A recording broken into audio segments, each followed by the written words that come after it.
अकेला पितरों को भारी पड़ा। कल देर रात अमेरिका के राष्ट्रपति जी ने एक ट्वीट किया है।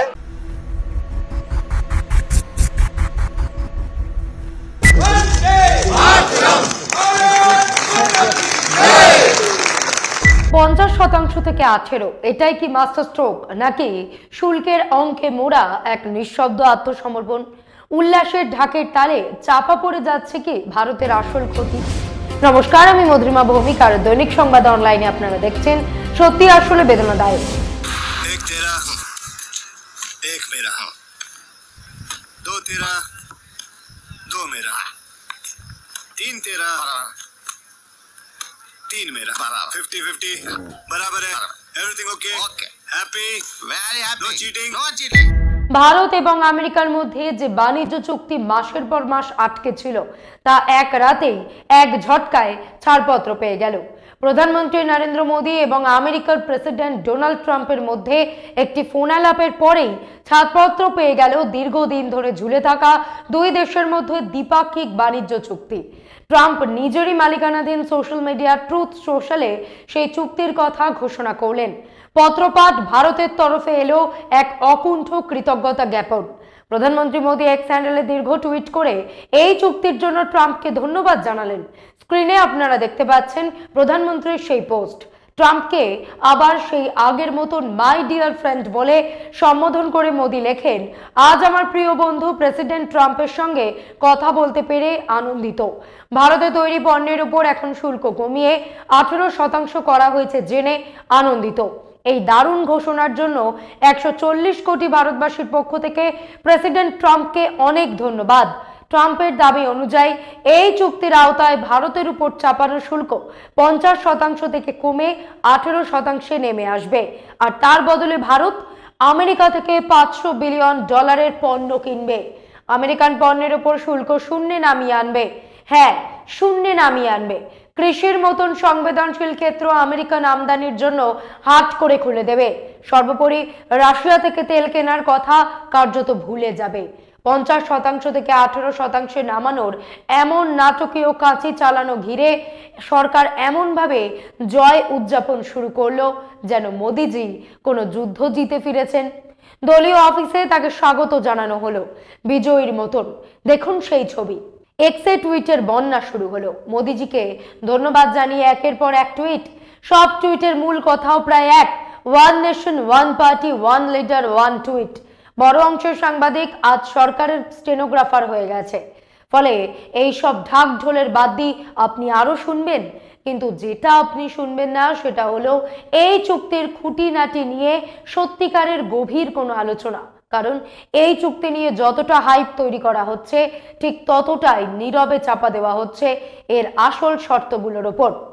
প্রথম প্রশ্ন, এই চুক্তিটা আসলে কি ফ্রি ট্রেড এগ্রিমেন্ট নাকি প্রেফারেন্সিয়াল ট্রেড এগ্রিমেন্ট নাকি কোনো কম্প্রিহেন্সিভ ডিল? কেউ জানে না। দ্বিতীয় প্রশ্ন, যদি সত্যি চুক্তি হয়ে থাকে তাহলে শৈশাবুত করলো কে? কেউ জানে না। এদিকে এক্সে শুধু টুইটের পর টুইট চলছে।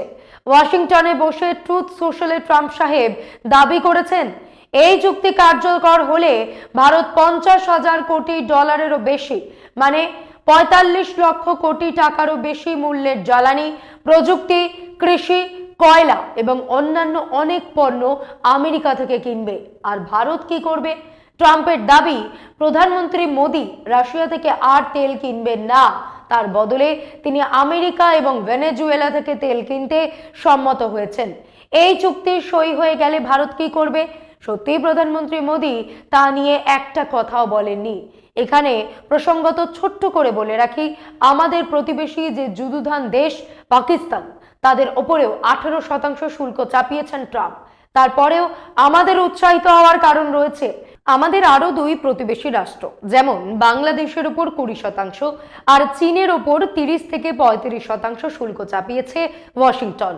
যদি মনে করেন এই পরিসংখ্যানে আপনি আনন্দ পেলেন, অবশ্যই আনন্দ পাবেন। এবার তৃতীয় প্রশ্ন, শুল্ক কমানো ছাড়া এই চুক্তিতে আর কি কি বিষয়ে সমঝোতা হয়েছে? না, সেটাও কেউ জানে না, কারণ আমেরিকায় বসে ট্রাম্প উল্লাস করছেন এই বলে যে তিনি মোদী সরকারকে একেবারে নতি স্বীকার করিয়ে ভারতের বাজার আমেরিকান পণ্যের জন্য খুলে দিয়েছেন। ট্রাম্প দাবি করছেন মার্কিন পণ্যের সামনে ভারতের বাজার এখন থেকে হয়ে যাবে অবারিত দ্বার।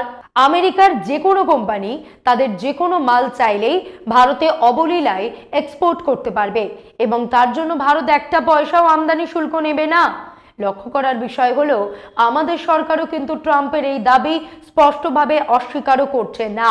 মোদ্দা কথা, এই বাণিজ্য চুক্তিতে কে কি পেল, কতটা পেল, কিছুই পরিষ্কার নয়। তাহলে প্রশ্ন উঠছে, বিশ্বকে আমরা কি বার্তা দিচ্ছি?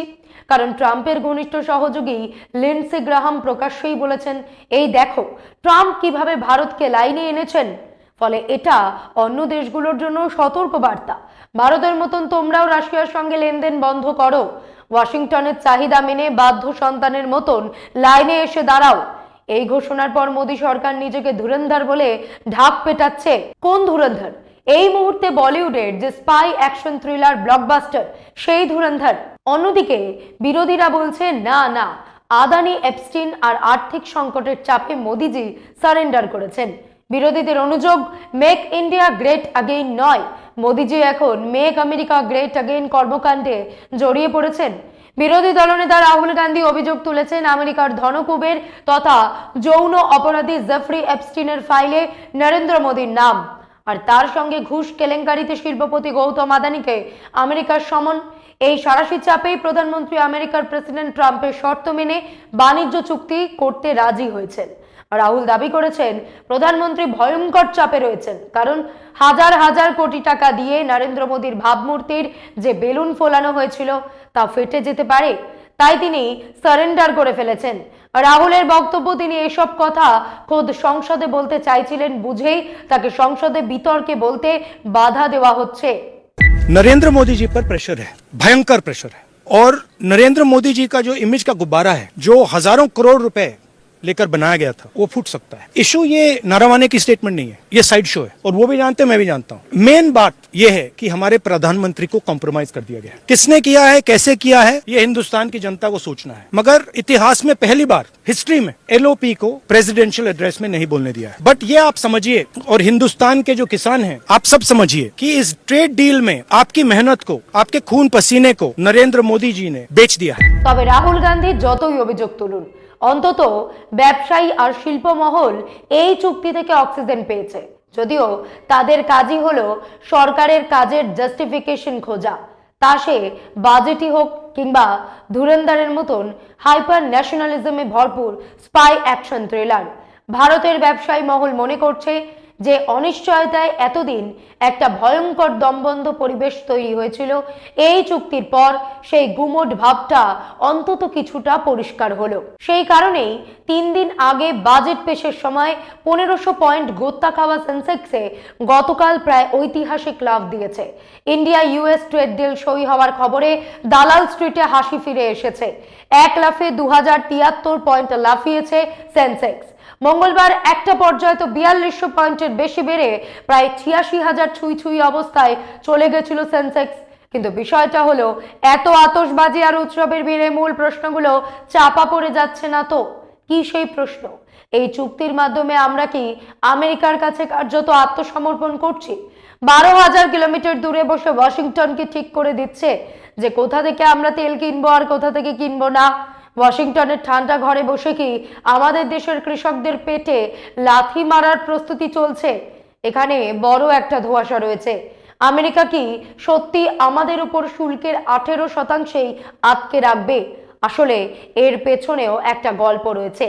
বুঝতে হবে এত দশক পর বিজেপি কেন হঠাৎ করে ভারতের কৃষিক্ষেত্রে বিদেশি বিনিয়োগ আর আমদানির কথা বলতে শুরু করেছে। এতদিন পর্যন্ত বিজেপির ঘোষিত অবস্থান ছিল, যা কিছু হয়ে যাক ভারতের ডেয়ারি এবং কৃষি ক্ষেত্রের বাজারের সামনে একটা লক্ষণ রেখা থাকতেই হবে। শত চাপের মুখে সেই বাজার অন্য দেশের কাছে হাট করে খুলে দেওয়া হবে না। তাহলে কি এখন সেই আদর্শ পাল্টে গেছে? এই চুক্তি যদি সাময়িকভাবে ভারতকে কিছুটা স্বস্তি দেয়ও, তার মানে এই নয় যে সব ঠিকঠাক হয়ে গেছে। আজকের বদলে যাওয়া দুনিয়ার বহু সরকারি এক ধরনের গভীর দ্বিধার মধ্যে রয়েছে। দ্বিতীয় জামানার মাত্র 1 বছরের শাসনে ট্রাম্প গোটা দুনিয়াটাকে প্রায় ঘেঁটে দিয়েছেন। আমেরিকাকে মহান বানাতে গিয়ে তিনি প্রতিদিন এক একটা দেশকে শুলে চড়াচ্ছেন। সেই দেশ সামান্য প্রতিবাদ করলেই তাদের আরো বড় দুর্মুষের ভয় দেখাচ্ছেন। দ্বিতীয় বিশ্বযুদ্ধের পর এমন নজিরবিহীন দাদাগিরি কখনো দেখা যায়নি। দেখুন, চুক্তি হয় তখনই যখন দুজন সমান শক্তির মানুষ নিজেদের স্বার্থে হাত মেলায়, আর ব্ল্যাকমেল হয় তখন যখন একজন শর্ত চাপিয়ে দেয় আর অন্যজনকে বাধ্য হয়ে তা মেনে নিতে হয়। গত কয়েক মাস ধরেই আমেরিকা আমাদের উপর রাশিয়ার তেল কেনা নিয়ে লাগাতার চাপ সৃষ্টি করে চলেছে। রাশিয়া থেকে আমাদের সস্তায় তেল কেনার শাস্তি স্বরূপ আমেরিকা ভারতের ওপর আলাদা করে 25% শুল্কও চাপিয়েছে। ট্রাম্পের চাপেই হোক বা অন্য কোনো কারণে গত নভেম্বর থেকেই ভারত ধীরে ধীরে রাশিয়া থেকে তেল আমদানির পরিমাণ কমাচ্ছে। এক সময় আমাদের মোট তেল আমদানির 40% আসছিল রাশিয়া থেকে। এখন তার বদলে গত কয়েক মাস ধরে আমরা রাশিয়া থেকে আমাদের প্রয়োজনের মাত্র 10% তেল কিনছি। গত নভেম্বরে ভারত এবং আমেরিকার মধ্যে প্রাকৃতিক গ্যাস আমদানির জন্য 10 বছরের একটি চুক্তিও সই হয়েছে। আজ পরিস্থিতি এমন জায়গায় দাঁড়িয়েছে যে আমেরিকাই ঠিক করে দিচ্ছে আমরা কার কাছ থেকে তেল কিনবো এবং কতটা কিনবো। প্রথমে তারা নিষেধাজ্ঞা চাপালো ইরানের উপর, যেই দেশ ছিল আমাদের সবচেয়ে ঘনিষ্ঠ তেল সরবরাহকারী। সেই চাপে আমরা ইরান থেকে তেল কেনা বন্ধ করলাম।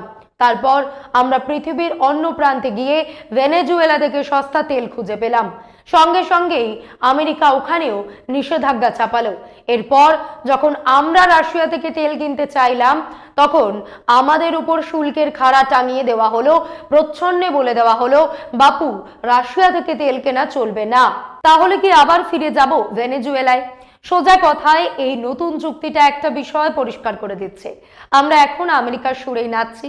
তেলের পাশাপাশি আরো কিছু খেলা চলছে যার মাধ্যমে ভারত সরকারকে চাপের মধ্যে রাখা হচ্ছে, ব্ল্যাকমেল করা হচ্ছে।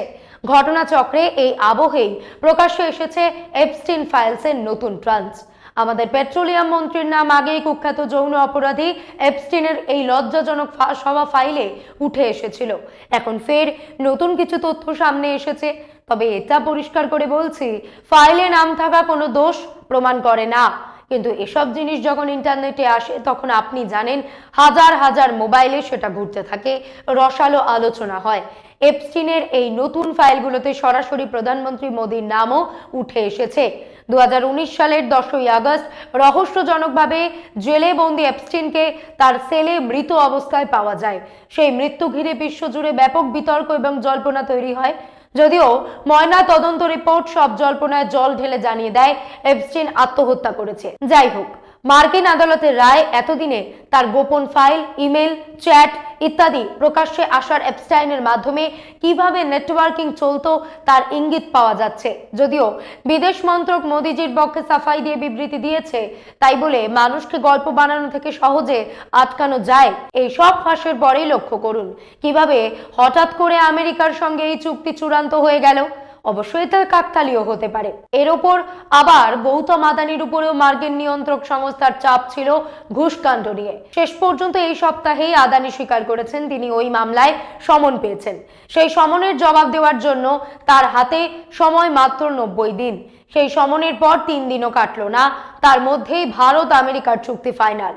হয়তো এটাও কাকতালীয়, ধরে নিচ্ছি সবই কাকতালীয়। কোনো ষড়যন্ত্র নেই, কোনো চাপ নেই, কোনো ব্ল্যাকমেল নেই। মোদী সরকারকে কেউ চাপে রাখছে না, ব্ল্যাকমেল করছে না। তাহলে দেখা যাক এই চুক্তি কার পক্ষে যাচ্ছে। আমাদের সরকার এখনো পর্যন্ত এই চুক্তির খুঁটিনাটি বলছেই না। চুক্তিটা এত ভালো যে আমরা তাকে আগলে রেখেছি যেন কারণ নজর না লাগে। কিন্তু ট্রাম্প লুকোচুরি খেলছেন না, তিনি খোলাখুলি বুক ফুলিয়ে এই চুক্তির শর্তগুলো বলে চলেছেন। জানিয়েছেন আমেরিকা ভারতের উপর শুল্ক 50% থেকে কমিয়ে 18% নামাবে, কিন্তু তার বদলে ভারত আমেরিকার সঙ্গে নিজের শুল্ক এবং নন ট্যারিফ ব্যারিয়ার শূন্যে নামিয়ে আনবে। মানে আমেরিকা থেকে ভারতে আসা যে কোনো পণ্যের উপর শুল্ক হবে 0%। প্রথম কথা, 18% বনাম 0%-এর এই চুক্তিটাই দীর্ঘমেয়াদে একটা লোকসানের চুক্তি। যদি ট্রাম্প সত্যিই বলেন যে ভারতের শুল্ক শূন্যে নামছে, তাহলে আমেরিকার শুল্ক হওয়া উচিত ছিল 0, 2 বা 3%। আমরা 18% পেয়ে উল্লাস করছি, কিন্তু ভুলে যাচ্ছি ট্রাম্পের আগে এই শুল্ক ছিল 2 বা 3%। আসল জয় হতো যদি আবার এই শুল্ক 2 বা 3% ফিরে আসতো। আমেরিকা ভারতের সবচেয়ে বড় বাণিজ্যিক অংশীদার। দুই দেশের মধ্যে দ্বিপাক্ষিক বাণিজ্যের পরিমাণ $200 বিলিয়নেরও বেশি। এর মধ্যে ভারত আমেরিকায় পণ্য এবং পরিষেবা রপ্তানি করে প্রায় $130 বিলিয়ন, আর আমেরিকা থেকে আমরা আমদানি করি মাত্র $83 বিলিয়ন পণ্য। অর্থাৎ বাণিজ্য ঘাটতি নয়, বরং ভারসাম্য ভারতের পক্ষে। এই লেনদেন থেকে আমাদের দেশ বছরে প্রায় $50 বিলিয়ন আয় করে। ট্রাম্প আসলে এই বাণিজ্য ঘাটতির ভারসাম্য ঠিক করতেই রেসিপ্রোকাল ট্যারিফের কথা তুলেছিলেন, কারণ ভারত আমেরিকায় বেশি রপ্তানি করে। সেই কারণেই গত বছর আমেরিকা ভারতের উপর 26% শুল্ক চাপায়। এরপর গত বছর আগস্টে আবার শাস্তিমূলক শুল্ক বসে। রাশিয়া থেকে তেল কেনার জন্য সব মিলে শুল্ক গিয়ে দাঁড়ায় 50%। কি দুর্দান্ত বন্ধুত্ব মোদি আর ট্রাম্পের! যে শুল্ক একসময় ছিল 3%, তা হলো 26%, তারপর 50%, আর এখন 18%। আর সেটাই আমরা উৎসব করে উদযাপন করছি। এই 18%-এর মধ্যেও ফাঁক রয়েছে। মানি কন্ট্রোলের বিশ্লেষণ বলছে চুক্তি কার্যকর হলেও ভারতের প্রায় 10% রপ্তানি এখনো 25% বা তার বেশি শুল্কের আওতায় থাকবে। মানে প্রায় $8.3 বিলিয়ন ভারতীয় পণ্য আমেরিকায় এখনো চড়া দামে বিকবে। ইউএস ট্রেড এক্সপেনশন অ্যাক্টের আওতায় বসানো এই শুল্কগুলো এই চুক্তির বাইরে। স্টিল, অ্যালুমিনিয়াম, কপারের শুল্ক থাকবে 50% পর্যন্ত। ফার্নিচার, অটোমোবাইল, অটো পার্টসের শুল্ক থাকবে 25%-এর আশেপাশে। অথচ ভারত এতদিন নিজের শিল্প বাঁচাতে আমদানির উপর শুল্ক বসাতো, যেটা ট্রাম্পের চিরকালের আপত্তি। প্রেসিডেন্ট হওয়ার আগেই তিনি ভারতকে বলতেন ট্যারিফ কিং। ক্ষমতায় এসেই ট্রাম্পকে খুশি করতে শুরু করলো মোদী সরকার, ঠিক যেমন একসময় নেহেরু চীনকে খুশি করতে গেছিলেন। গত বছরের বাজেটে কোনো চুক্তি ছাড়াই 1600 সিসির বেশি আমেরিকার বাইকে শুল্ক 50 থেকে 30%, আমেরিকান হুইস্কিতে 150 থেকে 50% নামিয়ে আনা হলো।